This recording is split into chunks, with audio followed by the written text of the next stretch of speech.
I don't care about getting to 1 million subscribers. I really don't care about that. The biggest thing, my biggest win would be me finding like my family to create with. Well, there aren't bad people in the world. If you take in a bunch of knowledge, you'll become a fool. But if you take in a bunch of knowledge and turn it into action, you become wise. Just go to a neighbor's house and ask to have dinner with them.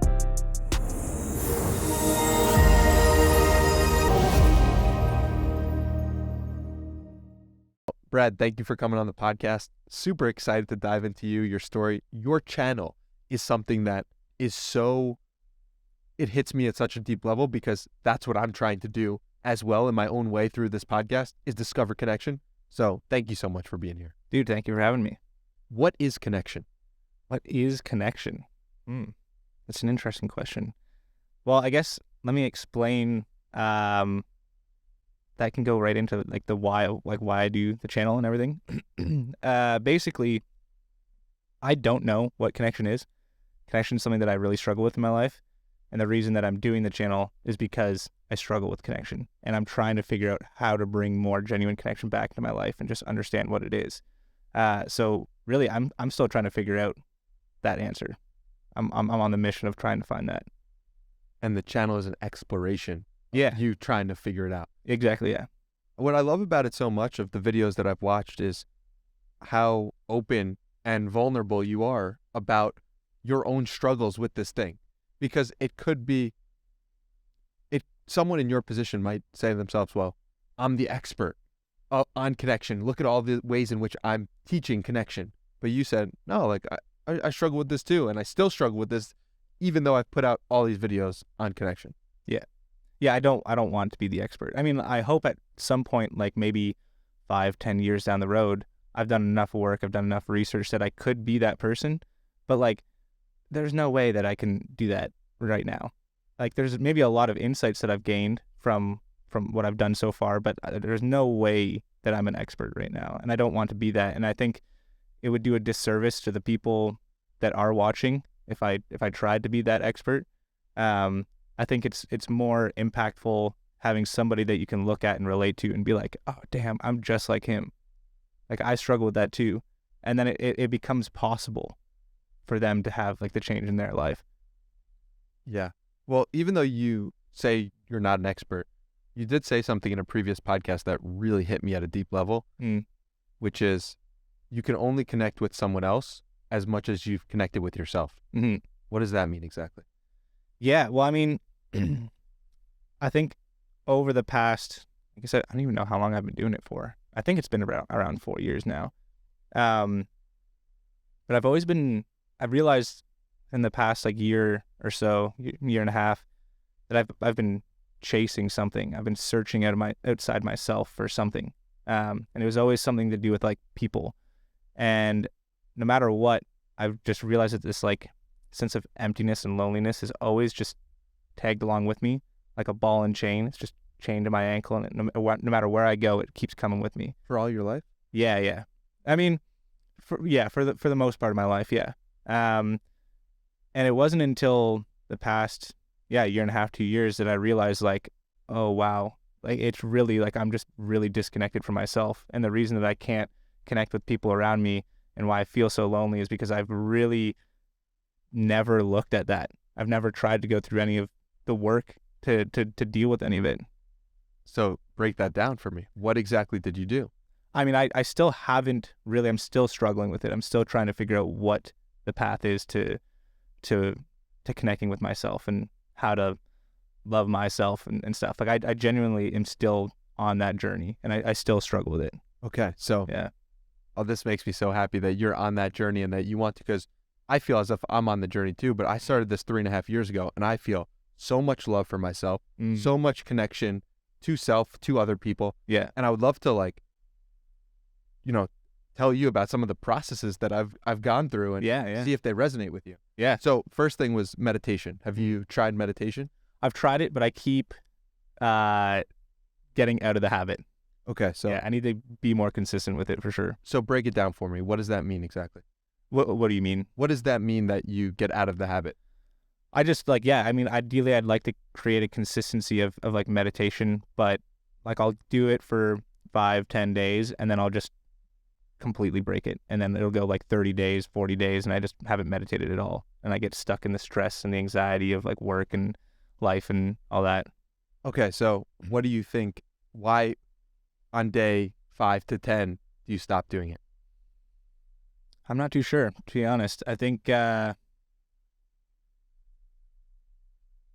not too sure. Yeah, it's something I got to figure out. Yeah, man. Well, I mean, we all meditate every day, Yeah. whether we realize it or not, via like taking a shower. Mm. Like you shower, so it's like just being there with your thoughts in the shower is a form of meditation. We just don't view it like that typically. But having a committed practice of sitting down and making it as comfortable for yourself as possible, and having somebody you need to who expects you to do the thing has been helpful for me, at least. And so it was only on day 90 when I looked at and was sitting at a traffic light. And as I'm sitting there, I noticed my body get tense and get anxious. And I was like, oh my God, I've been getting anxious at this traffic light every single time I come to it. Now I can change it. But because of the awareness, I could change it. And that's what meditation gave me. And once that happened on day 90, then it became a forever thing. Yeah. So it's similar to like going to the gym. Yeah. But the first few steps is just getting to that awareness. And then you can start to break the pattern. Yeah. And establish something new. Yeah. So tell me about like other ways in which you've gone about connecting with yourself, whether it's been successful or unsuccessful. I mean, I try to journal a lot, try to do meditation. Yeah, I feel like there's like a resistance to being with myself, I think. I think there's like a strong resistance, and I usually tend to go and distract myself with like work or social media or whatever it is. And I feel like there's definitely a resistance to sitting with it. It's uncomfortable, and I get lost in it. Yeah. If that makes sense. Tell me more. Oh man, I don't know. Like, what? Like, ask a question that I can go deeper with this. Yeah. Well, where is the resistance coming from?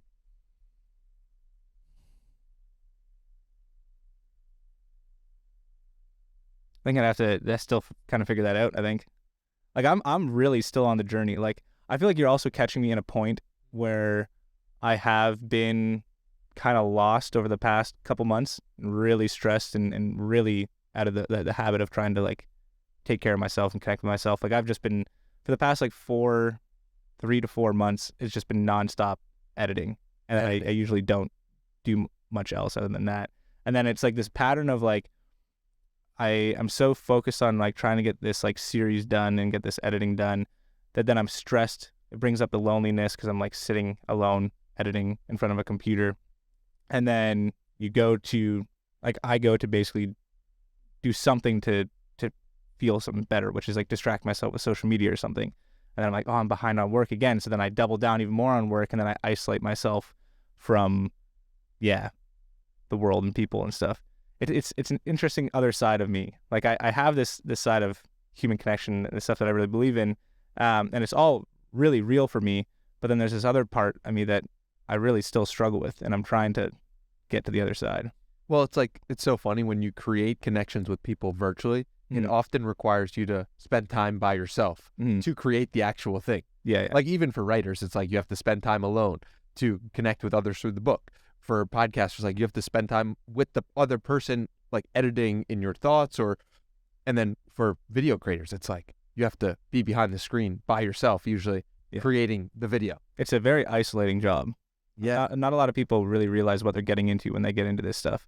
It's very, very isolating. And unless you like are lucky and you have a group of friends or group of people around you to like build something with, it's very isolating. Do you feel like you have that?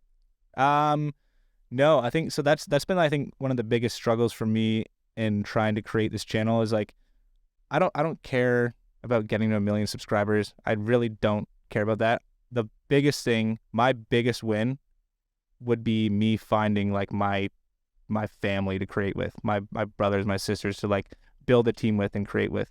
That's the number one thing that I want in the world.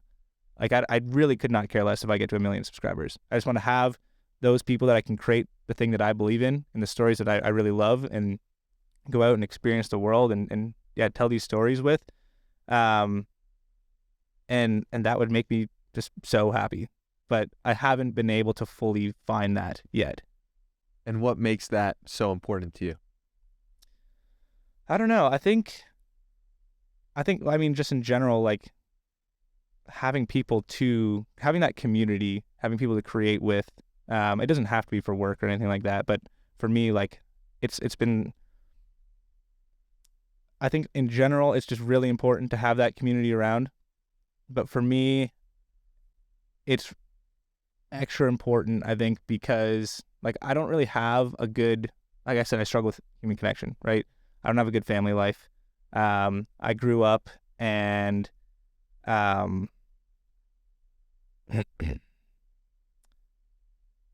yeah, and I'm trying to figure out how to word this because I gotta watch a little bit what I say.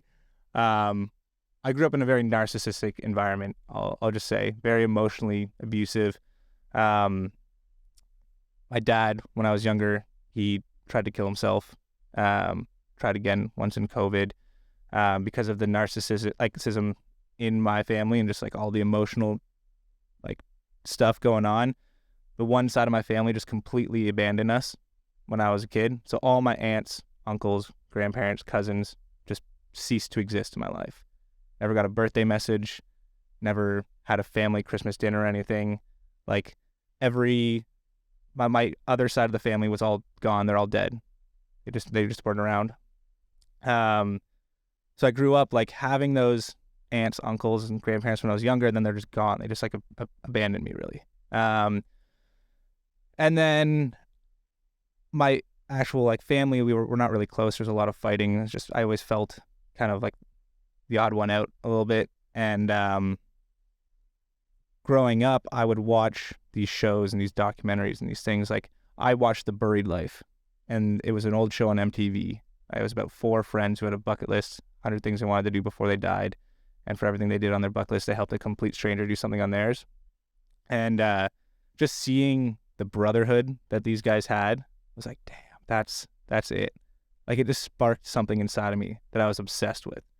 And I really wanted to find that for myself. And there was a bunch of other different documentaries and shows and stuff. And then like Yes Theory came around. And it was like that same thing, that same like group of friends doing something, experiencing the world, telling stories. And like, for some reason, yeah, then storytelling became the thing. I don't know, it just became like my passion as well. Like I was like, I want to tell stories like this one day. And it was always like the North Star that I was looking for, to like find my sense of home and sense of family. Like that thing that I felt like I was missing, it felt like I found that in those environments. And yeah, I've been trying to figure out how to build that for myself. And it's interesting because it's like it's brought me on a pursuing it has created more loneliness than anything. Wow. Yeah, it's been tough. It's like I remember having I had like a group of friends in high school that we were really tight, and eventually it just kind of fell apart because everyone went to school. I didn't know what I wanted to do. I stayed back a year. In Canada, we do this thing for some reason in Ontario where a lot of people return for a year. You just like go back to high school for one more time. You just party. Really? Yeah. Or like you were like really dumb or you didn't treat high school really well and you like didn't get good grades. So you need to like level up like a certain grade so you can get into school. So people would go back. But I just went back because I didn't know what I wanted to do and I just wanted to party. So If it makes you feel any better, I did the exact same thing in college. Another extra year just for partying. Yeah. And eventually like I went back for another year and then I took another year off. And then it was like all we did was just drink. We went out, we smoked and did gaming and stuff. And I just started to feel really like lost. And I was like, this isn't what I want. And I still had that North Star of like that group. And like there was like a purpose behind like everything that I did. And I was like, that's what I'm like looking for. And like just sitting here gaming and getting drunk every weekend. Like I remember just being at this bar this one time and it was like everything just slowed down. And I just felt empty. And everyone was talking and they're all drinking and having a good time. And I was like, I don't want to be here. And I just like got up and I just like was like, I'm going to go home. And I just kind of slowly started to fade away after that. I started looking at going to school for film and ended up leaving all my friends, went to film school, and I was like, I'm going to try to find this for myself now. I went to film school, had a good group of friends there, but it was kind of similar thing. Like we partied a lot. I really didn't want to be in actual film school. It was all like Hollywood style film. I had to do a bunch of like English classes and stuff. I was like, I just want to make films. Like I don't want to do any of this. So I ended up dropping out. And then I was like, I need to like leave this area, because like if I just stay around here, I'm just going to continue working at the bar that I'm working at. I'm not going to pursue actually like doing this. So I saved up like 10 grand. I worked like crazy hours. I managed this bar, and then I would work in the mornings cooking, and I would go there at night and like manage the bar. And I ended up like paying off my student debt and then saving up like 10 grand. And then I was like, I'm just going to go and travel. I'm going to travel. I'm going to start telling stories. I don't know what the fuck I'm doing, but I'm going to just figure it out. And I really wanted to do this like hitchhiking across Canada, because I was really inspired by like, there was an old Vice documentary with David Cho. There's a couple other ones like Craigslist Joe. He like went across America surviving off like the kindness of people on Craigslist, like just only Craigslist. And I just like loved those stories. I'm like, I got to do something. I really want to do something like this for myself. But then for some reason, I decided, I was like, you know what? I want to go down to see these Yes Theory guys. Why? They just really inspired me, and for some reason, I just wanted to go down and like meet them. And I had this idea for, instead of me doing the hitchhiking by myself, I'd have like 3 different groups of people going, and it'd be like this kind of like, you'd cut back and forth between these 3 different experiences. And I was like, who would be like a really good group of people to do this? And it was like Yes Theory would be like the perfect group. So I decided to go down there and just like pitch them a project. And I like found their house online, and I just like flew down and knocked on their door. No way. Yeah, and I had like this like horrible video pitch that I made. It was brutal. I look back at it now, like I can't believe I flew down there to show them this. But I knocked on the door. Long story short, ended up getting a job with them, editing for them for like 6 months. So I left my friends in high school, kind of circling back now, left my friends in high school, left my friends in college, went down to Yes Theory, and I was like, okay, this is it. Like I made it. Like this is my dream. Like I'm with the people that I like was so inspired by. I'm in the environment that like lit that spark inside of me. But then I started to notice that I felt even more lonely when I was down there. And I was like, I wasn't ever fully a part of it. I was an editor, and like no hate towards them or anything. They were going through a really busy time. Like Will Smith had just said yes. Like things were blowing up for the channel for them. So they were like all over the place. But I really felt that I was like just like an editor, and I was like on the outside, and that made me feel even more lonely, because it's like I'm looking for that community, that place where I feel like home, right?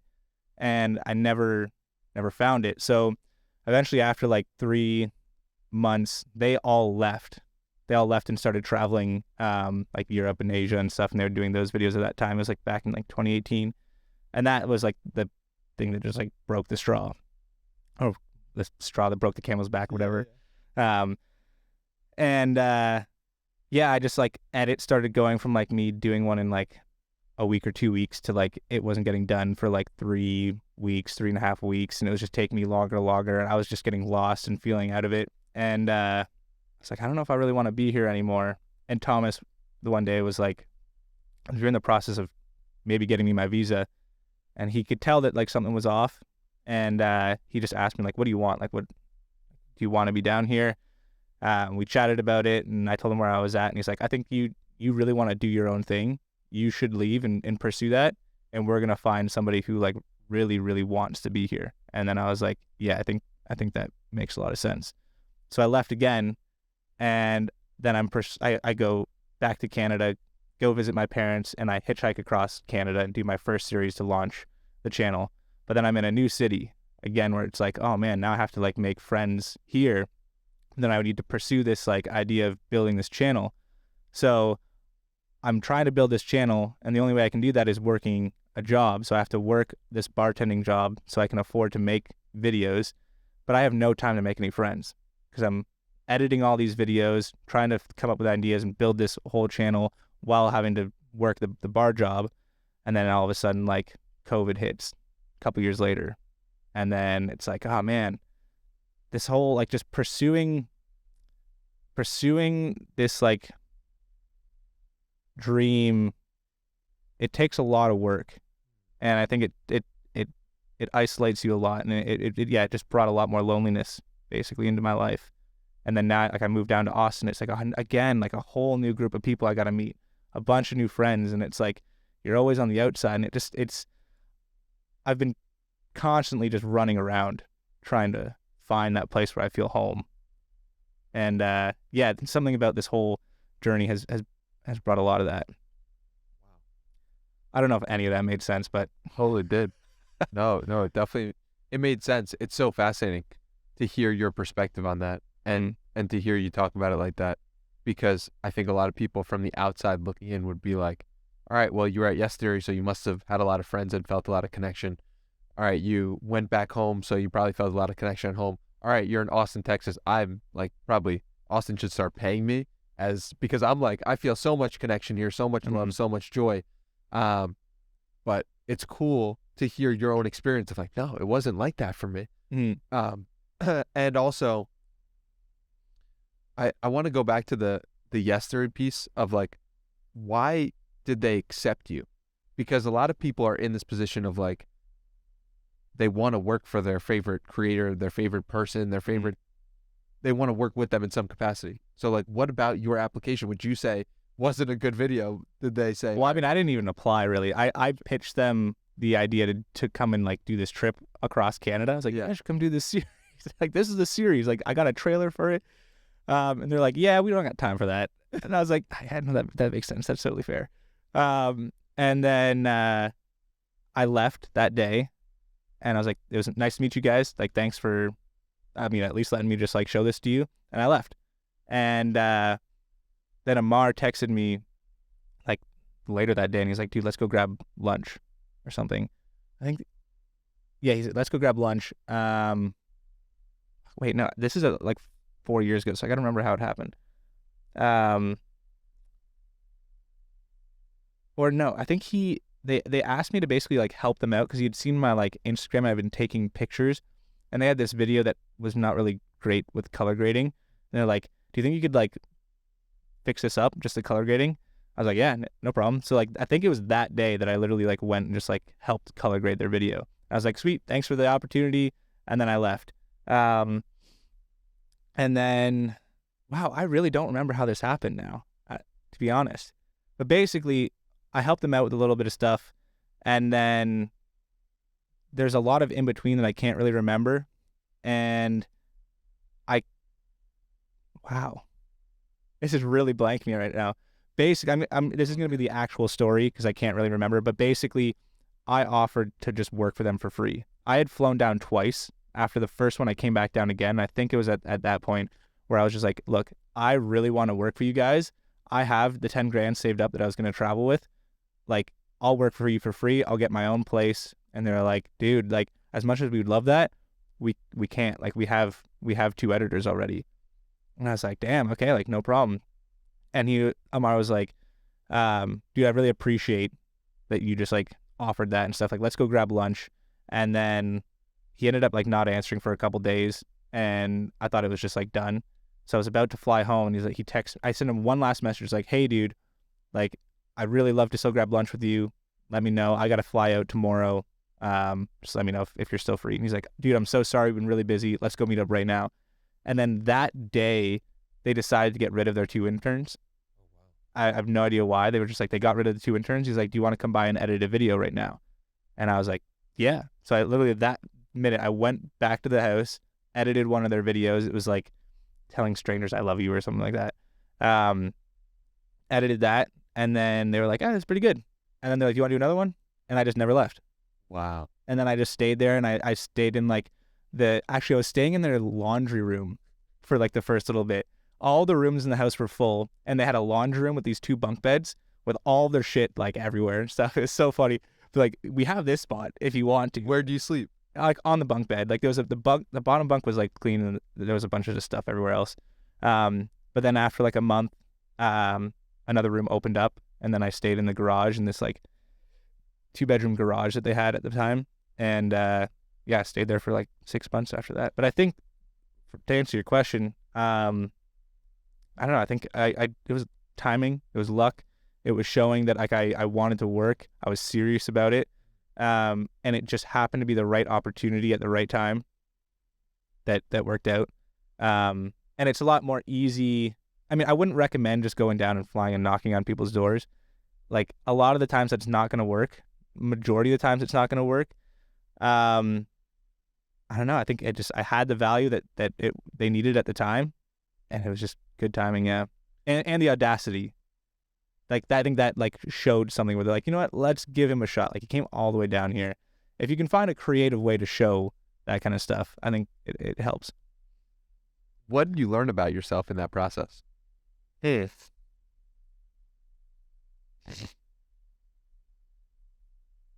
think I gained a lot more confidence in like myself and my abilities, and I noticed a part of me that is just super confident. Like, when I went down there, I was like, I'm getting this job. Like, there's no way this isn't going to work. Wow. But there's a lot of times in my life where that isn't the case. But for some reason, and I still haven't figured out what the difference is, but for some reason with that, I was like, there's literally no chance that this isn't going to work. Like, I know 100% I'm going to get this job. Like, they can't say no. And for some reason, I was just like crazy confident. But it took a lot of confidence to like go and actually knock on the door. I sat down, and like before I went and knocked on the door, I walked up. I was like, nope, can't do it. And I walked away, and I called my buddies like, dude, you just flew down all the way to fucking LA. You're going to knock on that door right now. I was like, oh, fuck, okay. So I just went over and did it. And then after that, yeah, it worked out. I noticed that theme a lot. Like, in videos where you're talking to strangers, it's like, you're like, I can't do it. Yeah. What is that voice?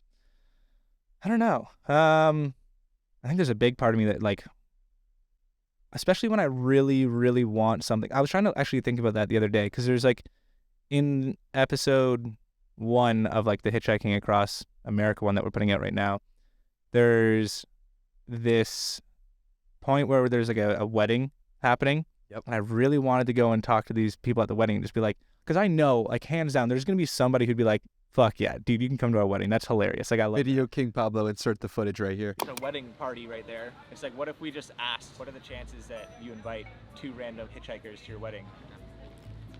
I could have just asked there, but it's like a fear. I couldn't do it. There's part of me that like it's a really special day for them, and I didn't want to like step on their toes, and I was overthinking like how they would react to me, and my brain went into that mode a little bit more than being like, no, I know if I come with like the right energy, like they're gonna be okay with it. And if they say no, it's whatever. But sometimes I get lost in that voice. It's like, no, don't do this. This is bad. There's something bad about this. But then there's also the fact that like there's one shot. And I really like, that's an idea that I knew that would make the video like super fun. And not even about the video, but like that would just be like a really fun life experience. Like saying that we just walked up to a random wedding and then went in and like had a fun time with them. Like I love those stories just for life. I love those experiences just for my own life. And I really wanted to make that happen, but there's one shot.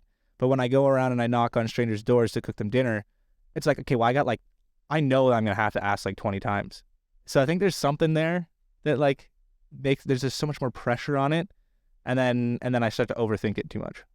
I think some part of you is so able to feel other people. Yeah. And so because of that, you start putting your own thoughts of what the other person might be thinking, even though it might not be true. Well, that's 100%. Like when I grew up, like, especially with the environment I grew up in, I had to know how to avoid it. Like my brother and sister, they poked the bear. I knew how to get the bear to take a little nap and I could cuddle up with them. I knew how to like get myself there and avoid the issues until I turned into I became a teenager, and then I started to like push back and I poked the bear a little bit too much. But like I learned how to adapt to what other people needed in order to like avoid getting in trouble or being rejected or doing these things. And when I was younger, And that translated to me at school.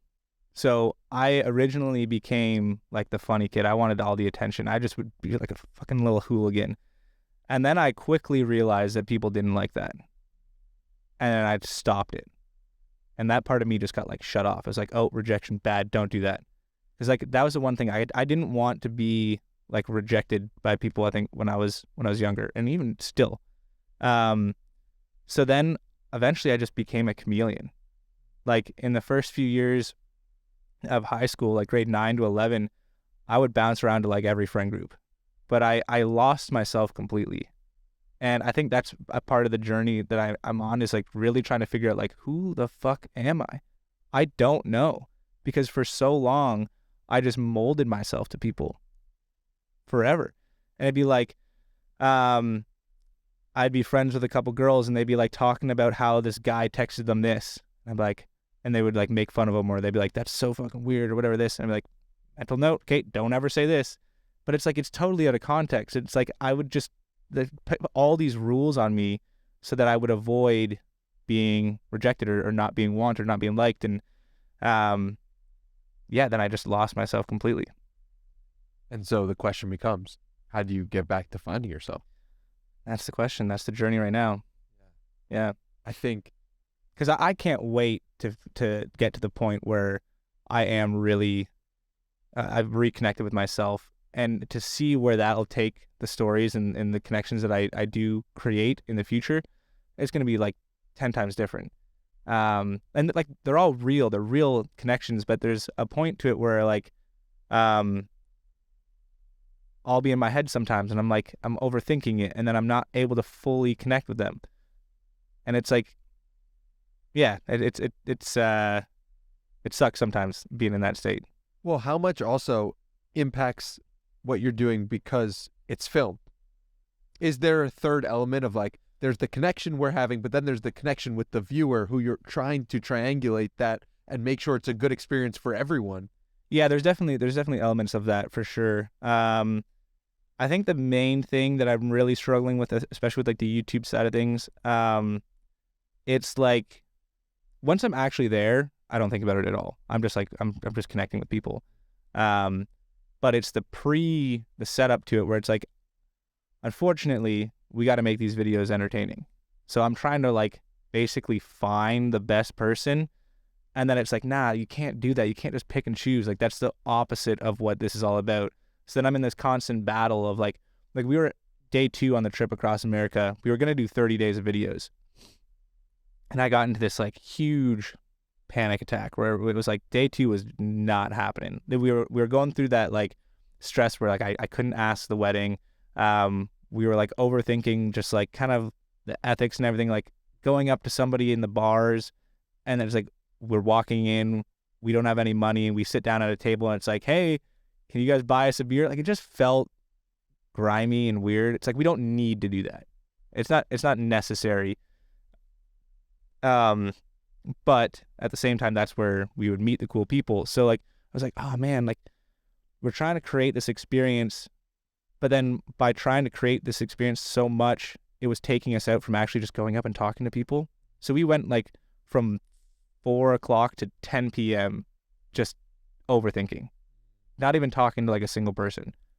It was just a waste of time. And it's like, okay, like, screw it. We just had to be like, let go of it. Let's just go talk to somebody.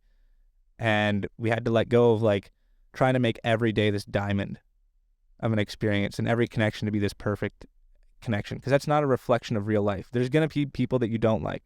There's going to be people that you don't vibe with. And there's going to be people that you like feel like they're like family all of a sudden. And that's just life. We're all different. We all have different things that we do and we don't connect with. And not everything can be perfect. And like, I think that's a lesson I'm still trying to learn and trying to like really integrate into my life. Well, talk to me about the situation where the guy gave you his car. Oh yeah, that was wild. Yeah, well, we got, I mean, what about that? Just like talk about that story. Yeah. So we were hitchhiking in Fort Worth. Like, we were just getting to Fort Worth, and this guy, like, he's in like the 4th lane over, and he just yeets it all the way over to us. And we're like, holy fuck, who is this dude? We get into the car, and we tell him about the story, and he's just like, basically, yeah, we're hitchhiking across America. We're surviving off the kindness of strangers. He's asking questions about all the things that have happened and stuff. And all of a sudden he's like, so like, would it be cheating if somebody just gave you a vehicle? And we were like, I mean, technically not. I mean, at that point we would just have to get like gas money. And he's like, all right, let me talk to my wife. And he drives us home. We go meet his wife, meet his kids and everything. And then he's just like, after we were there for probably like a good like hour and a bit, just like hearing all about his life. Really cool dude. He was a military vet, got his leg blown off, and I don't know where he was, but just like crazy, crazy story. Super kind dude. But he's like, all right, boys, truck's yours. Her name's Betsy. He just like gives us the keys. And then the truck's broken now. It's like really old. It wasn't like a great truck, but it's still, he gave us a fucking truck. Like he could have sold it for like a couple grand or whatever. He had a couple offers where people were like, yeah, I'll give you like $4,000 for it. And he was just like, nah, just like take it. And then we had it for like 4 months, and we were driving it around, and it's parked outside of my house now. The brakes are leaking, and it would cost me like $1,600 to fix it up. And it's like, I just don't have the money to put that into that. And it's got like almost 300,000 miles on it. Yeah, it's just not worth to like fix up. But it was just a really cool like act of kindness that somebody did. It was just crazy. Somebody was giving us a truck. Wow. Yeah. Why do you think we think of people as bad when so many interactions that you actually have with people are people being good and kind? So there's this, do you know the Dictionary of Obscure Sorrows? No. It's a really, really cool YouTube channel, blog, whatever. He basically writes words for emotions and thoughts and things that don't have words for them. So there's one called onism, which is the realization of how little of the world you'll experience. And he basically does these like poems and like all about the word and explains it. And at one point he talks about how we like to draw monsters on the outside of the map because it guards the unknown. It makes us feel safe in the known. And I think we do that to people. It protects us. We like to create enemies. We like to create an evil that gives us something to explain everything that's going on in our lives, the pain, the trauma. And if we have something to attach it to, it's easier to deal with than actually facing the real shit. And I think that's why we think that there's so many bad people. There aren't bad people in the world. There's no bad people in the world. There really isn't. Like maybe, okay, you got like your 0.1% psychopaths, but that's an outlier. There's no point of even talking about that because the odds of you ever fucking meeting one of them is just like, there's no chance. But people like, there's no bad people. There's only people who have walls up. They've built up walls, and it's all based off of just traumas and things that they've experienced. And if you can learn to connect with people and like break through those walls and connect with them where they're at, I'm still trying to learn how to do that, obviously, but like that's where magic happens. Like one of my biggest inspirations is this guy named Daryl Davis. You know Daryl Davis? Oh, I know Daryl Davis. Who is Daryl Davis? Absolute legend. So Daryl Davis is this black jazz musician who goes into the KKK and he makes friends with them because he knows deep down there's a human in there. There's a human part that he can connect with. It doesn't matter. Like we got to separate action from the person. The person is completely different than their action. And he is able to connect with that. And from that, magic happens. He's gotten over, like, I don't know how many it is now, but like back when a lot of those documentaries and stuff, he got like 200-300 people in the KKK to quit and give their robes to a black man. That's incredible because he believes in that. He believes that there are no bad people. There's like bad actions, and we can look at that. We can address those. But like the more that we just like start fighting people with just, we try to tackle these actions with like shame and fear and hate. Like America right now, I mean, just like society in general seems to be more of a place that hates people who hate people. It just doesn't make sense. It's not going to lead us anywhere. It's just going to create more problems and separate us more and more. Like the only way you can do it is just through like genuine love. Now it's easier said than done, but like, let's just focus on that and figure out solutions to get there more. But like, yeah, man, I don't know. I think about that a lot. It's tough. on the micro, Mm, it's thinking about what can you do about it on the micro. mm, And so something that I practically do is anytime someone reaches out to me with a hate comment or something that is negative, clearly negative in any way, just meeting that with love. mm. It's a small way of genuinely from my heart, like trying to make the world a sweeter place and better place to live in. And it's like, how do we do that on the day to day? Mm. Is like meeting the 0.1% of hate or the 1% with love and slowly transforming it all. Yeah. I think we have to accept, like, people like to think, like, oh, humanity is good. No, humanity is, well, it's lots of things. It's all the negative emotions. It's all the good emotions. But we don't want to accept that. We don't want to accept all of, like the fear, like all the bad things that people do. They're human. It's a part of your own humanity. And you might be in a place where you're not able to control a lot of the emotions and feelings that you have, and they come out in bad actions. But that's a part of your humanity. And you can work with it to make it better, but we don't accept that in other people. It's like Peter Crone talks about it in the way of, like you have like a dinner party, right? For all your emotions. It's like you want happiness, you want joy, you want all that stuff. It's like, yeah, they can come to the party. But anger, envy, lust, depression, anxiety, fuck those guys. We don't want them coming to the dinner party. But you can't avoid them. They're never going to go away. They're a part of your humanity. They're there to teach you a lesson. They're there to, like, they're a part of you. You can't get rid of it. But we want to. And we do that in other people. We do it in ourselves. And that's why there's so many problems in the world. Like, I genuinely believe that every single problem that we have as humans stems from trauma.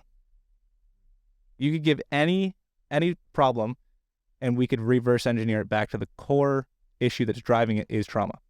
Every single problem. Well, it's like man's inability to sit in the room by himself for 20 minutes is the reason why all problems exist. Is very similar to exactly what you're talking about, which is like, if you sit in the room by yourself for 20 minutes a day, you will solve most of your problems. Like that's a scary Sometimes thing it can make them go a little bit crazy, but well, I think you need a little bit of guidance and stuff too sometimes. it gets crazy before it gets good, Yeah. potentially. Yeah. For some people, it's like, for example, I started doing holotropic breath work, and I was doing it for 10 minutes. I was like, this is a 40-minute session, and I'm doing it by myself. I don't feel comfortable doing it. I can't go to this place right now by myself in just the middle of nowhere. Like, I felt uncomfortable with that. Yeah. But, and it's like, we have the ability. You have the ability to do it. But, I mean, it's so much easier if somebody else can help you lift the table. Yes. You don't have to scratch the floor and, like, ruin the table. Just get somebody else to help you lift the other end. Yes. Like, if we can get other people to help, it is better. But it's not to say that a lot of people take that and then they're like, I'm not going to do the work because I can't do it on my own. Well, you gotta still put in the work. And then if you can find help, then that's just like a good benefit. Yeah. So I guess a good question to ask then is like, how do you find the people you can rely on? That I'm really still trying to figure out. I think it also, again, comes down to just like my own trauma and stuff where I feel like I have to do everything on my own and I really struggle to ask for help. So that's something that I'm trying to work on, like finding mentors, finding help. I think it's really tough right now because we don't have like communities that are there to help us out. Like, now you gotta pay for trauma work now. It's like, no, that's not how it's supposed to fucking be. You're supposed to be in like communities where you had elders and you had people who had been through the shit and they can help guide you through that stuff because you're a family in your community. You don't have to pay them anything. But now we live in a very like transactional world and society where community is not really a part of it. A lot of our communities, like, that's the one thing I struggle with these big cities. A lot of the communities are always based around some sort of business and stuff. It's not based around like a genuine community. And I think we're missing something there. But it's tough for a lot of people because it's like, yeah, you want to get trauma work, you got to pay like $200 an hour. You don't have somebody to go to. You don't have a mentor, or the mentor is like, what value are you going to provide to me? It's like, bro, that's not how it's supposed to be. It's about like having the community and like supporting each other. But we just don't have spaces for that anymore. I mean, there are spaces out there that do have that. It's just harder to find. Well, it's almost like your value is that you're a human being and that you're here, right? Like that should be enough. But it sometimes seems like it's not enough in a world we're living in. Yeah, because I mean we're all measuring up against so many different things, and it's tough to really connect with that, because there is elements where sometimes like I'm trying to think of how to put this into words. There is realities where it's like sometimes you aren't enough for other people, but you're always enough as a whole. Like in the reality of things, you're always enough. But like it's like that person that you're trying to maybe get the acceptance from, you guys might not just like vibe. It's just not really the right fit. But then you start to measure that where it's like, oh wait, why don't they like me? Why doesn't this group of friends like me? It's like, well, you're still enough. It just might not be a good fit. Yes. But then we tell ourselves a story that like, I'm not good enough. What would you say to a kid like that? Because I feel like what you're referring to is like something that I struggled with a lot in my like late teens, I would say, where I was like, who am I?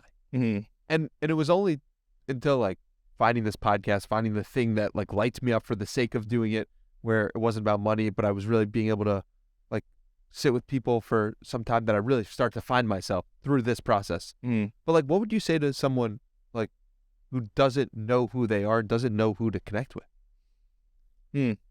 I mean, it's tough because I'm still trying to figure it out myself as well. Yeah. But I think, it's always easier when you're telling other people advice, and then it's like, I should probably listen to that to myself. Uh-huh. So if I give it a shot, like, I don't know, I think it's like, take the time, like first really try to connect with the fact that like, you are good. Connect with yourself.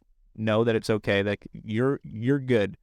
And then really take that time to figure out like what you want, what you love, what sets you on fire, and start to like pursue those things. Like not like with like business and creating success and stuff, but like, do you like playing paintball? Like I love playing paintball. And when I was a kid, I had a community of people where I felt like I belonged. And like that was better than me like trying to get acceptance from different groups of people just to feel like I belonged.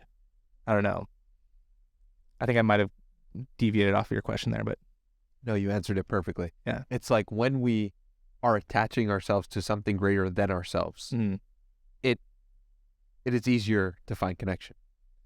I truly believe that. Yeah, it's just like figure out like you have things that you like, you have things that interest you, and like start to figure out, like really tune into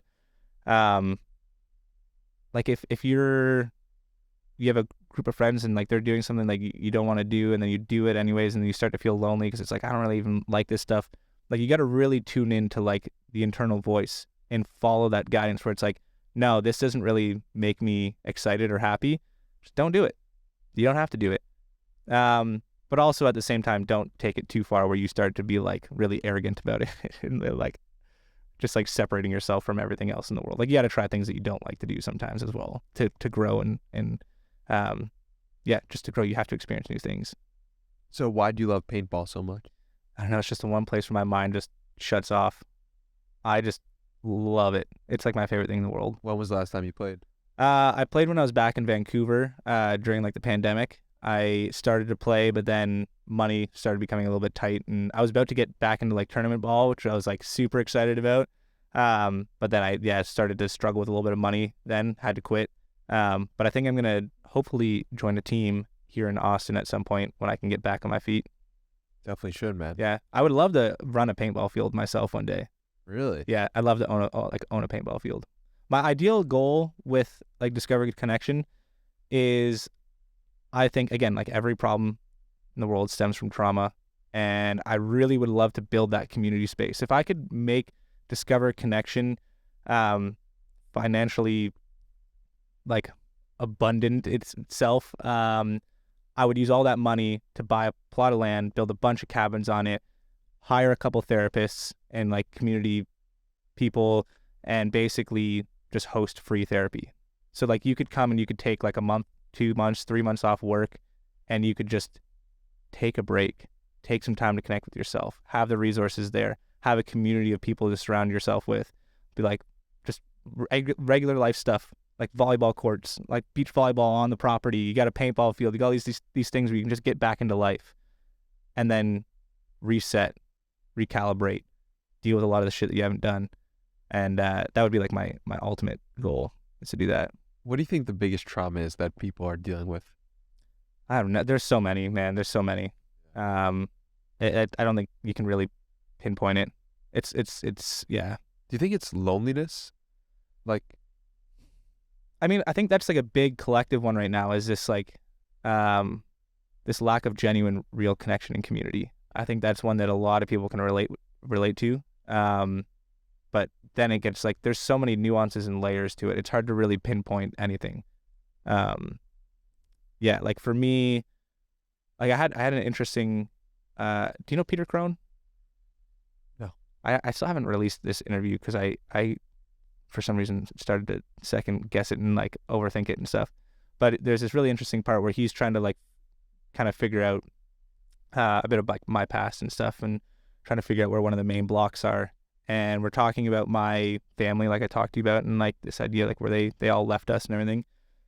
And he was asking me like, what did that feel like as a kid? I can't really remember my answers. It's like I'm not good enough. And he's like, that's close, but like let's get like a little deeper to like close to the bone. And he starts asking me more questions, and I give more answers of like what I think it is. And it's like, I mean, I'm not lovable, not good enough. All these answers, like it's close, but that's not it. And then we finally get to the one where I'm like, not wanted. Boom, fucking tears just exploded. It was like that hit the core of what it really was. Just like not feeling like just wanted by people, by anybody, but even by myself. And it was like, damn, holy. I don't even know why I went on to that story, to be honest. just needed to get out there. Yeah, it was something about what you said, but yeah, there's. I mean, I guess you're talking about like what's the main trauma. It's like it's all, everyone's is so individual. Yeah. So okay, so let's go into it then. Not wanted. Yeah, I still I don't even know what it would fully be. Yeah, not wanted. I mean, sure. Like it even comes up today. Like I'm in Texas. I'm in a new city, new friends, and I'm trying to find my community, right? There's a group of people that I've been kind of becoming friends with, and they have a really tight-knit community, tight-knit family. And like I've hung out with them a few times. They've invited me over, but they have this like group chat where it's like all of them, they hang out on their own. And then sometimes there was this one time where there was this event that they were having, and it was supposed to happen on like a Tuesday. I messaged him. I was like, hey, is this happening tonight? And he's like, oh shit, like we had to move it to Wednesday. I was like, okay. And then I messaged him on Wednesday. I was like, I don't want to like bike all the way over there. Like, is this happening tonight? He's like, oh no, sorry. We're still busy. It's happening on Thursday. And then I messaged him again on Thursday because I was like, okay, is it like, I was really excited to go and like hang out.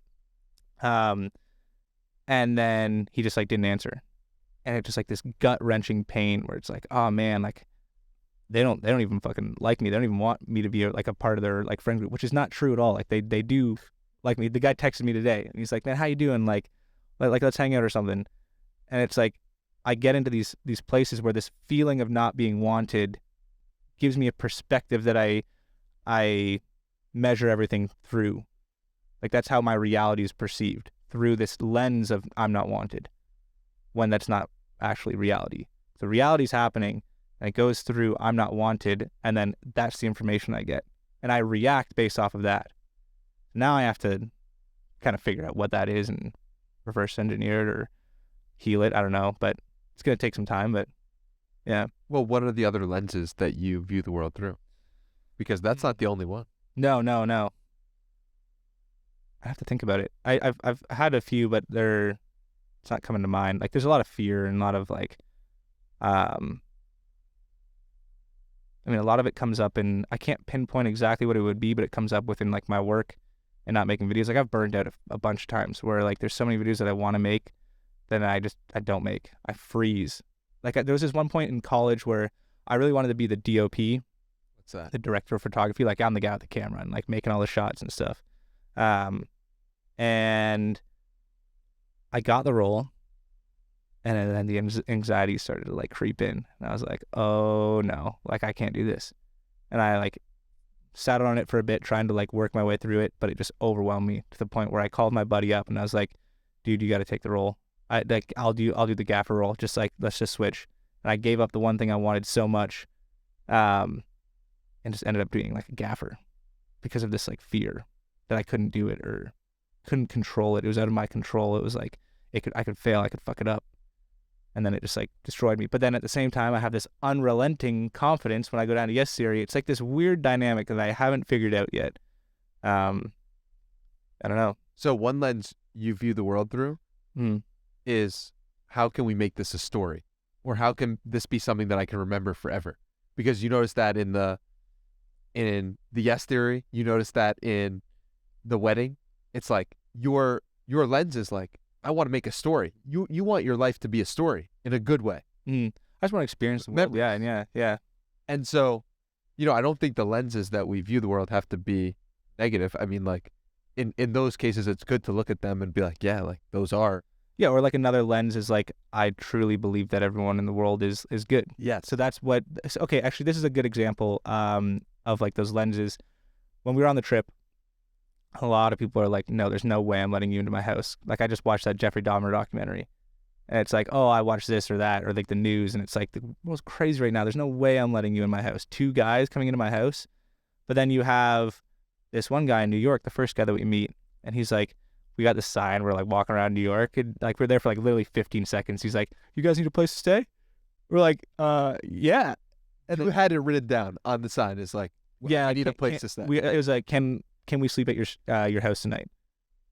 15 seconds. Yeah, we were just walking around. We were in Times Square. We found a piece of cardboard on the ground, wrote the sign, start walking, and then the guy was just like, oh, you guys need a place to stay? But point being is that he was like, the reason we asked him, why did he say yes? He's like, oh man, I've just seen documentaries like this before. I've seen shows like this, and it inspired me. And I was like, man, if I ever see somebody like that, I want to help them out. So it's 2 different perspectives. That reality's happening, but it's going through that perspective. And then he's taking the information based off of that and being like, fuck yeah, I'll help out. Versus the other people are going through the reality of fear. And it's like, oh, you could be a murderer. And it's like, the odds of you ever bumping into a murderer is so slim. Like, so slim. But like, that's what they base the reality off of. And that's what we base the reality off of, like, just people in the world. It's like, what the media says about the left or the right, it's like, oh, it's going through that filter of like, you're this, you are that. No, what? No, they're not. There's so many nuances to like people. They're not just that. You can't just put a label on them like that. If we interact with it through, there was a guy on the trip also. His name was Moon, or that's not his actual name, but that was like a nickname that he had.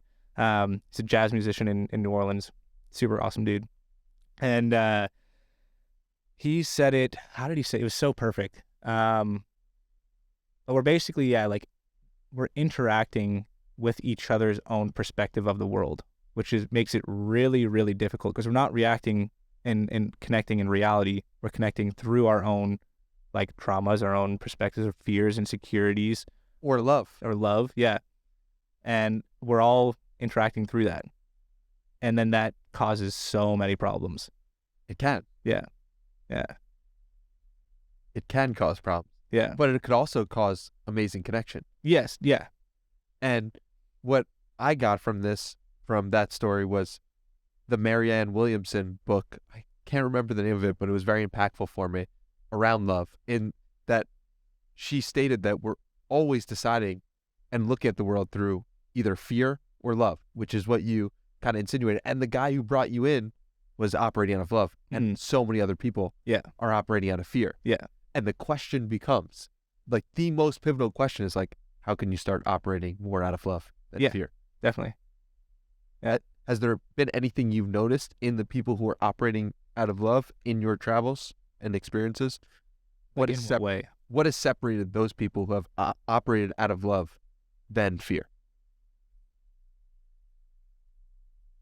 No, it's hard to pinpoint that, but it's just like definitely like a perspective, like their experiences maybe of life, what they've been through, again, like if you've had a bad experience with a certain group of people or men or a person or whatever it is, you're going to start to react based more out of that fear, unless you've kind of like processed that. Or if you've had these great experiences, you've traveled the world, or you've met people and it was just an awesome time. It's going to be a different way that you interact with the world. But it's hard to know because I don't really know what their perspectives or their experiences were fully. But there's definitely just like an energy you can feel, like this like openness. There's this one guy, oh man, it's episode 5 that's coming out. It's like my favorite one in the trip. So we were in Alabama, we were knocking on doors, asking people to sleep in their home. And we walk up to this one house, knock on the door. He comes out and he's like, you two pedos? We're like, no. He's like, good, because I am. Come on in. So then, like, we go in, we meet this dude. He's just like the funniest dude ever. And he lets us stay at his house for like 2 days. He literally became like kind of like an uncle to me, to be honest. Like, genuinely. And like, we stayed with him for 2 days. We just went down and visited him recently, and we stayed with him again for 2 days. Went to Mardi Gras so Mobile is actually apparently like the birthplace of Mardi Gras. It was like the first Mardi Gras in like America or in the States, and they have a really awesome celebration down there too. We went there, stayed with them for like 2 days. 3 days, and they took us to a Mardi Gras ball and everything. And then when we were leaving, we went to the wife's work. She worked at this bakery, and we go in and she's like, these are my 2 adopted sons, like Liam and Brad. And as we're leaving, she like starts crying. She's like really sad that we were gone. And just like seeing how, like, I don't know, man, just like the difference between them and like other people on the trip, and just like how open and loving and just fun they were, and just how deep of the connection that was made from that. I don't know, it's awesome. And just like for me, it was really special because like I don't have any aunts and uncles in my life. So now I can call up Wade and be like, yo, Uncle Wade, what's up? And it's like really, really cool thing. I like to say that wisdom is just more perspectives. And you have gotten so many different perspectives just by virtue of being curious enough to ask for them. And that is a remarkable gift, and that is an incredible thing to have, is like the curiosity and the willingness to act on that curiosity. I don't think you should discount it, and I'm sure you don't, but it's just like, I really want to highlight it, because if more people seeked more perspectives, we'd live in a world full of more love. Yeah. I think that's what I want the channel to be. The channel's not really about me. Like, there's a part of it that like I want it to like show through my journey, like me eventually getting to a place where I feel like I'm really connected with myself, and I've healed a lot of the traumas that I've been through, so I can document that process so that people can be like, damn, like I can do that too. I love the channel to be about that, but really the channel is about the other people. Like, all the story is really driven by the people that we meet. And just like leading that curiosity and what can come from genuine connections. And I just love that, just seeing like what happens from that, whether it's knocking on a stranger's door or like Jaren getting a stranger's face tattooed on you. Tell the story of the tattoo. Yeah. So there's a tattoo, you can't see it. We'll flash it on the screen. Video King Pablo, flash that on. Yeah. For those listening, The idea, go to YouTube. Yeah, or go to YouTube or something. The idea was basically like, I'd seen like other people were like getting matching tattoos with strangers. Like, that's kind of fun. Like, that's a fun idea. Just like a little experience. You have this like thing that's permanently on your body, and it's with a complete stranger. Like, we have this like 72 tattoo here that we got in Kingston, and there was this random guy.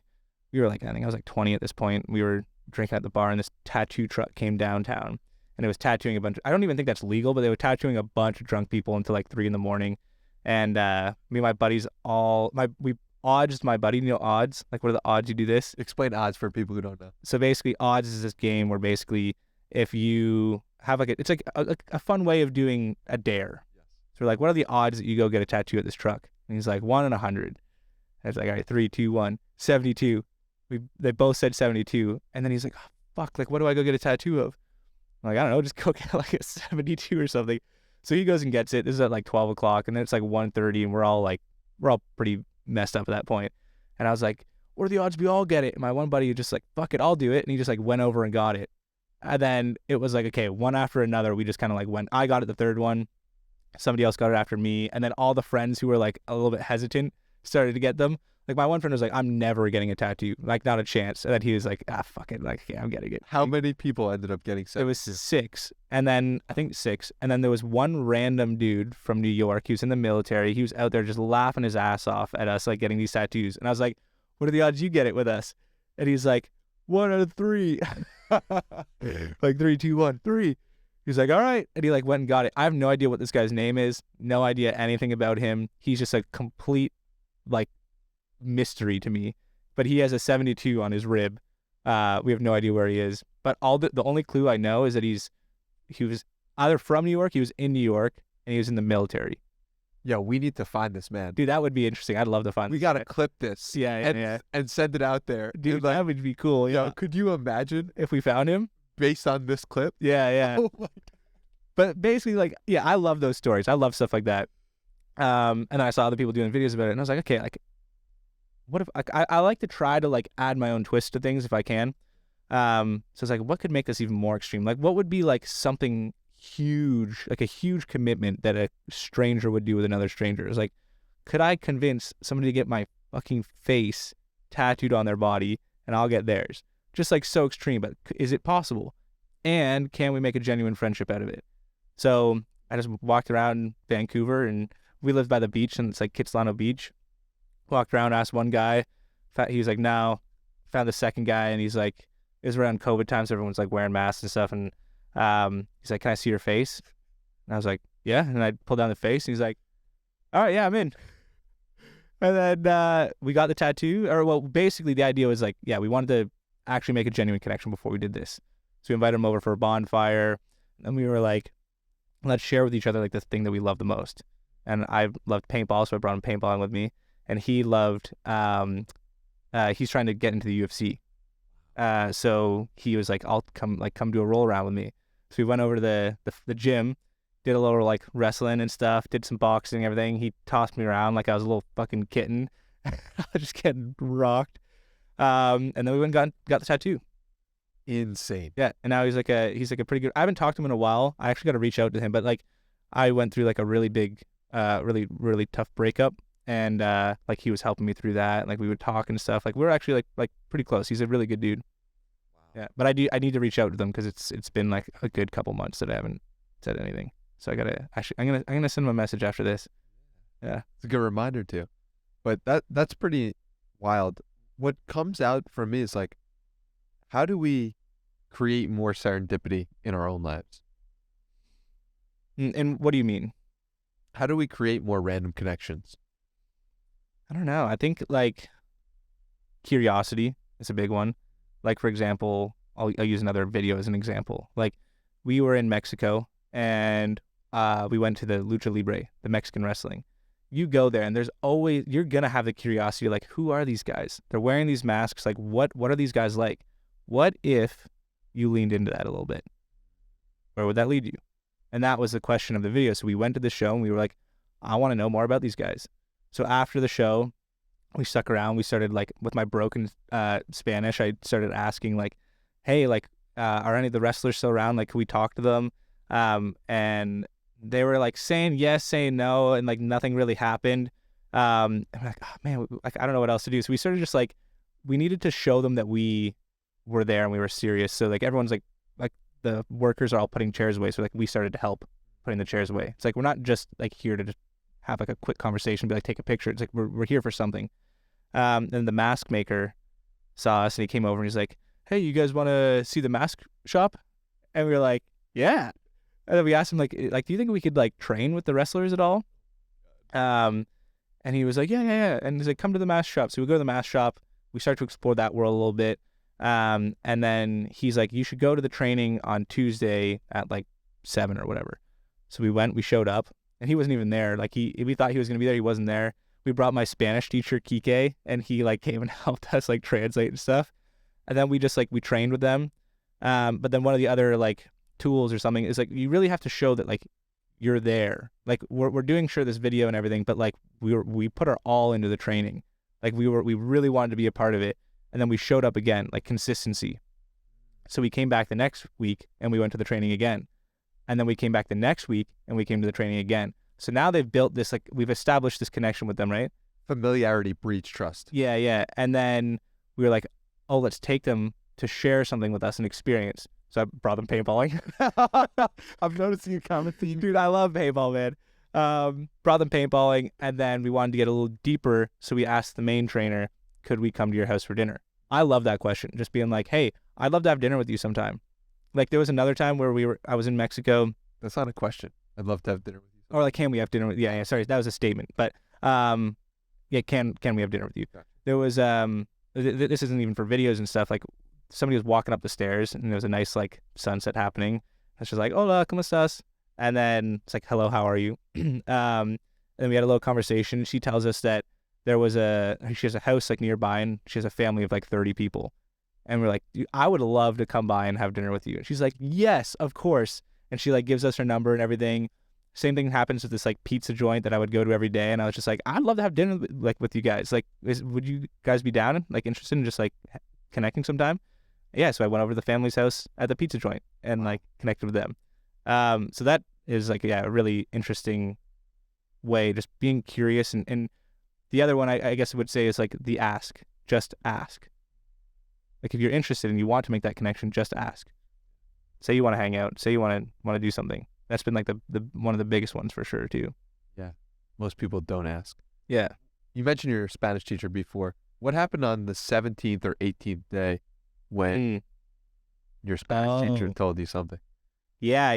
That was another one where I was just in it. I was in it, man. The anxiety and the one where that part, right? Yeah. You have a panic attack or? Yeah, I was just so lost. I was putting so much pressure on trying to learn Spanish, and that's funny because it's just like another lesson that's coming back to me. It's like I just, like, Brad, listen to the lessons that you're getting. It takes us time. It does, and that's okay. Yeah, there's an idea that I have where it's like we can take in a lot of knowledge, and it's like, smoking's bad, but you're not going to quit, but you don't actually know it. There's the awareness that it's bad, but you don't know it's bad. And until you have, like, your uncle has a spot on his lung, and you're like, oh, well, this is real. Or you go to the doctor and it's like, oh, I have lung cancer. This is really bad. I really understand the truth of that statement. And I think that's something within just learning lessons in general. It's like, you get it logically, you're like, I get it, but you don't know it. And I think that's where a lot of the learnings that I still have to go through is really integrating it and becoming to, like, know the lesson. But yeah, that one, he basically was like, I was really stressed. It was day 17. I wasn't going to talk to people. Like, I went down there to try to connect with strangers with a new language and just push myself out of my comfort zone and try.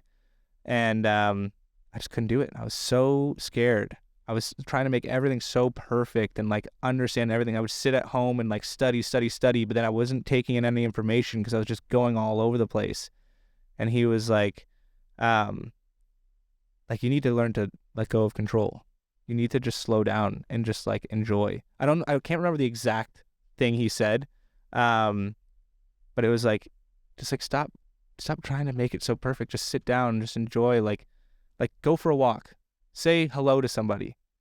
And then as soon as I shifted that, and basically I put down a list of questions on a journal, and I had, like, all the translations and everything. And I just went out and I practiced those, like, 10, 15 questions. And then that slowly just started to, like, make it a little bit more fun. And I was getting, like, I still really didn't understand what they were saying, but eventually I started to kind of get it. And it became more fun. I wasn't trying to make it perfect. I was like, fuck it, I just need to try. And that, like, changed everything. The actual quote from your Spanish teacher is, I don't think you're here to learn Spanish. I think you're here to learn to let go. Yeah. That is powerful, man. Dude, it was. Yeah. And I still am battling with that. Like, I really have, like, a grip on trying to control and let go and just trust in the universe or God or whatever it is and life. It's tough for me to let go of that. Have you read The Surrender Experiment by Michael Singer? No, but I did read The Untethered Soul. Yeah. I highly recommend The Surrender Experiment. I think, again, it brings up something because this is something I fall into where I consume way too much shit. And there was a quote by somebody. It's like, I don't know the exact quote is, but like, if you take in a bunch of knowledge, you'll become a fool. But if you take in a bunch of knowledge and turn it into action, you become wise. And the action part is the thing that is missing from me, and I think it's missing from a lot of people. Is like I think from now on for this year, I'm gonna take a couple books that I like. If I feel something like I'm really inspired by it, I'm working through this book. I'm gonna start journaling about it. I'm gonna read it multiple times. I'm gonna take the lessons and like break them down and like put them into action steps in my life. And I'm only gonna pick like 3 books, and then I'm not gonna do anything else. No more podcasts, nothing, because I'm taking in all this information, but I'm not putting it into action, because it's like, it feels good when you're reading that next book and then listening to that next podcast. It almost makes you feel like you've done it in a way. Like, oh yeah, I got the lesson. Like, okay, I get it, but you don't get it. I don't get it. And I think for me, at least, I'm definitely gonna like pick my 3 things and then work on it. Love that. What are the 3 books? I don't know yet. I think I'm gonna do I don't know. I gotta figure that out yet. I'm reading a couple books right now. And I think I'm going to read probably 6 of these books, figure out which one I felt like the best with, and then just go back to those and then pick those 3. I'm curious. I'm reading one right now. It's like a book, literally How to Love Yourself. Do you know Teal Swan? No? She's an interesting person, got a good mind. But I've been really actually enjoying that book. It's got a lot of like workable lessons and like action points in it. I think that might be one of the ones that I go back to, because I think that's something I really struggle with, is just like really loving myself and connecting myself and finding out just like who I am. And that one had a lot of really good like action points in it. So I think I'm going to go back to that. It's a long one though. It's like 400 pages or something. Oh, wow. And then, I don't know, I'll figure out the rest after that. Well, a short resource on loving yourself that changed my life is Love Yourself Like Your Life Depends on It by Kamal Ravikant. So if anyone is seeking a shorter book that I think you could get through it in like a day. Okay. It has great actionable practices as well. I highly recommend it. Maybe I'll check out that one. It might be a little easier than through 400 pages. Yeah, I mean, I would write down every single day, I love myself. I love myself. Saying it to myself in the mirror. Like, can you look at yourself in the mirror and say, I love myself? Well, there's an interesting thing that she says in the book, actually, that it's not usually the most beneficial to do that, because if you don't fully believe it, it makes you feel like you're lying to yourself. So you actually have to start on a simpler level. Take things that you do genuinely agree with. Yeah. You do genuinely love. So it's like, I love my curiosity in people. I believe that. But if you start to focus on the things that you do believe, eventually you'll get to the point where you can say I love myself and you believe it. Yeah. But when you try to do these things like these affirmations, it actually puts people back more than it does help them, because you genuinely feel like gross. It's like, I don't love myself. Interesting. Why am I saying this? Yeah. You don't want to lie to yourself. You want to do things that are true and then slowly build up that part of you. Yeah. Well, in the program, I just gave an awful description of what it actually is. Yeah. like. Okay. Yeah. I'm just giving you the last thing, the last step of it. Yeah. Yeah. But yeah. Did it work for you saying that? I'm curious. 1,000%. Really interesting. 1,000%. And I go to bed sometimes. Yeah. And I just say I love myself, and that puts me to sleep. Did you have that aspect where you felt like you were lying to yourself? I didn't love myself when I started it. Yeah. In March of 2020. Yeah. And I couldn't do what I said I was going to do, and I just didn't like have any feeling of love for myself. I wouldn't even resonate with that at all. Yeah. Ever in my life, really. Yeah. And then I did the practice, and it actually changed my life. Okay. I love that. That's awesome. Yeah. Yeah. And now it's like Kamal's a friend, like the guy who wrote the book that that changed my life. Wow. Like, what is going on? That's cool. He came on the podcast and was just like, wow. That's awesome. So it's like you could see the circle of life. Yeah. And that, I think, is what growth is like you see the circle of life clearer. Yeah. Yeah. Does that make sense? Do you resonate with that? Yeah. Yeah. Explain that a little bit more though. Like what let's go a bit deeper into that. Yeah. So it's like, I feel as if from growing, what ends up happening is almost like the people that I look up to are now friends, or the people who have helped me, like the teachers have become like closer to me in a sense of like actual, like, for example, like I started fitness, my like lifting weights 5 years ago with this trainer, Mike Vacanti, who's like an incredible human being. And now he's a friend and like texts me about the podcast, and we text all the time, and like that only happens through growth. And so the full circle of Mike Vacanti becoming a friend to me is like, well, at one point he was a mentor, now he's a friend, and like I'm a mentor to him in some ways, like in the podcast realm, like he asked me questions, and he's a mentor to me in like life. And so like, that's really what I mean.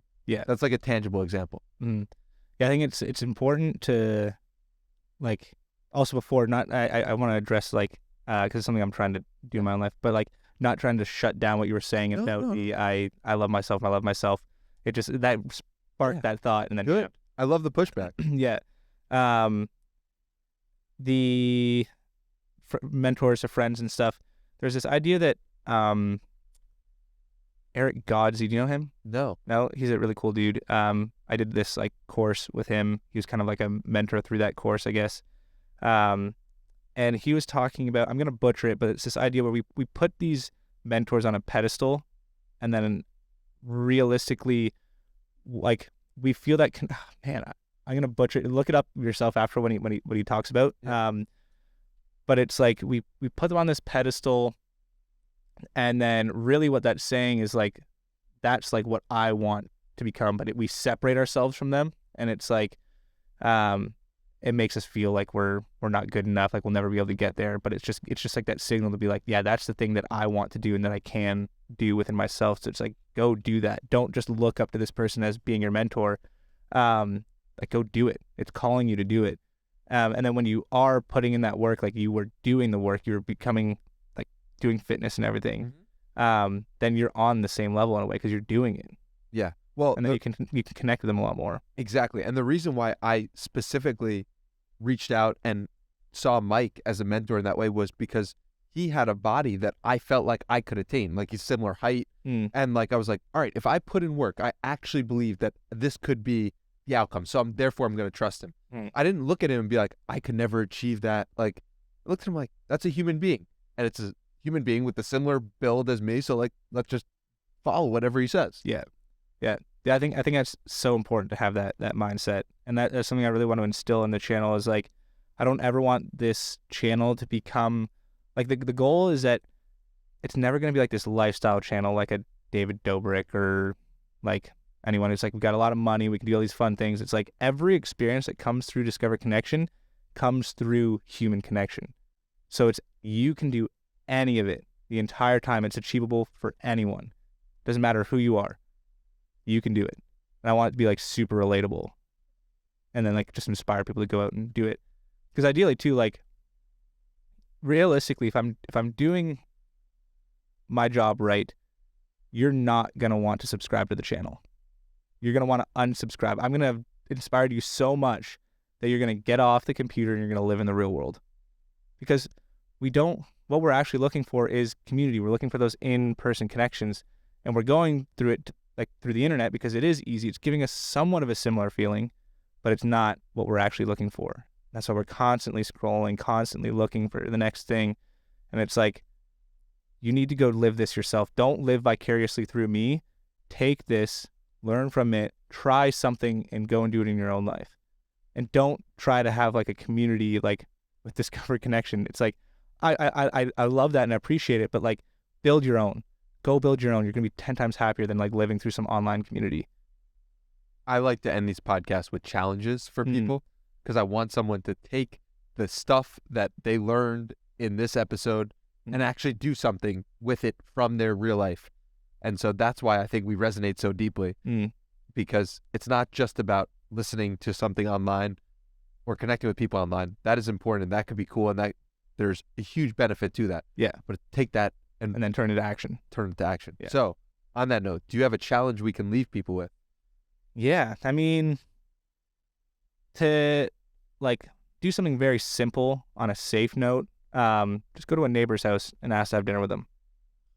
90% of people don't even know their neighbors. Just go to somebody that you don't know in your neighborhood, your apartment, knock on their door, slide a little letter under their door if you're in like an apartment or something, and just invite them to have dinner.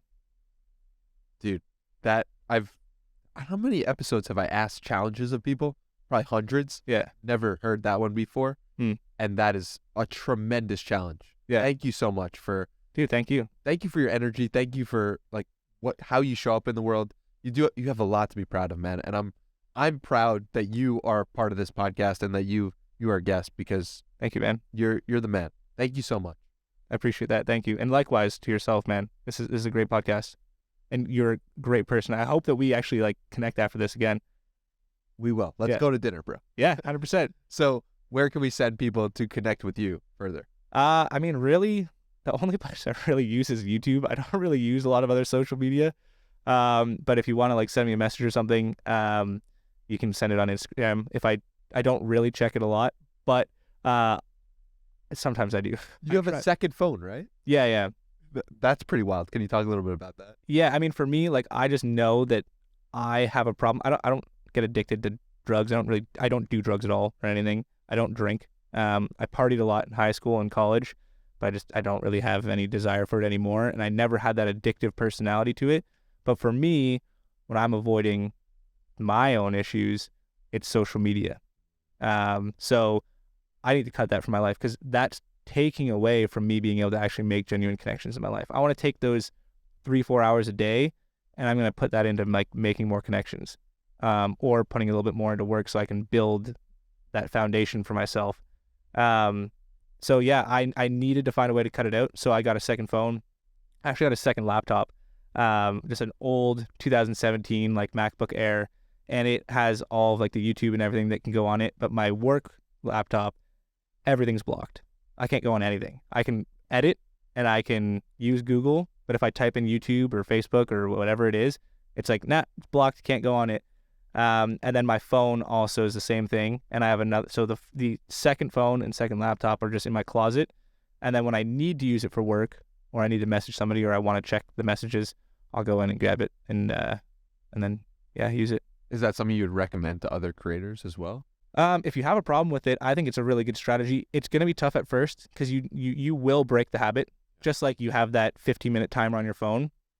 But eventually, if you really commit to it, it will become I believe it'll become like a really awesome tool for you to separate that. And you make the conscious choice to like go on to social media. For me, it's helped a lot. I think it could help a lot of people. And like, you don't need anything crazy. Just get like a really cheap phone that can use social media, and then a really cheap computer that can use the internet, and then you're good. I love it. Well, it's a great suggestion, and I'm grateful that it's thoughtful. It's about being thoughtful about how you're interacting and showing up in the world and using a little more awareness. So you've brought such a lot for me to think about. I'm so excited to edit this episode now and to think about it and to go back. I hope it all made sense. It made sense. And the reason why it made sense is because it came from the heart, and it came from your ability to sit with yourself. And so thank you, man, for showing up like you do. Dude, thank you. Hell of an episode.